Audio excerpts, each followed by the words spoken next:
I had just arrived at work as the hospital's lead sonographer and was looking at the patient's schedule for the day when my boss told me to go immediately to the OR. The surgeon was requesting ultrasound guidance. That was all the information I was given. I had no idea what I was walking into. I wheeled the ultrasound machine into the OR. The patient was already sedated on the operating table. Plugging in the machine, I waited for instructions from the doctor. He barked at me to place the ultrasound probe on the patient's pelvis so he wouldn't perforate her uterus. Still confused about the procedure, I did as he asked and realized the woman was pregnant. She was in her second trimester, so I easily determined the gender of her baby, a little girl. Stunned, I watched the doctor thrust a catheter into the amniotic sac. The fetus dodged the catheter and tried to hide in the top of her mother's uterus to get away. In horror, I watched as he inserted a forceps clamp and grabbed her tiny leg. She writhed around in pain, trying to break free, but there was nowhere for her to go. Then the doctor pulled hard until her leg ripped away from her body.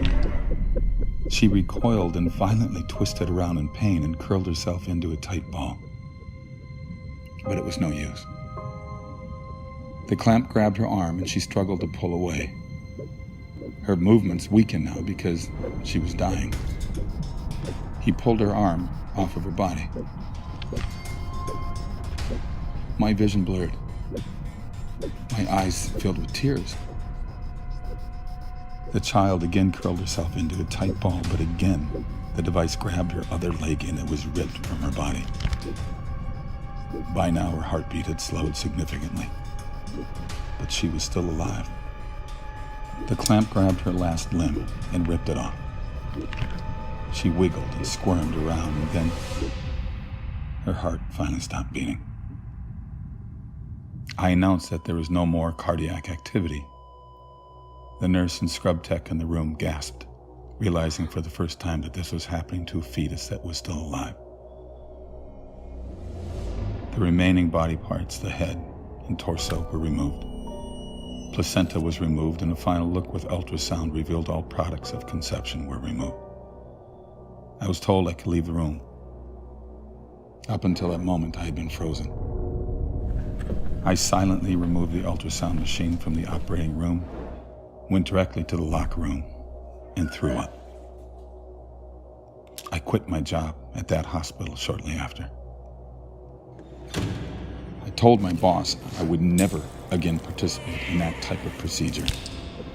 I was having nightmares and could not escape the memory of what I had witnessed.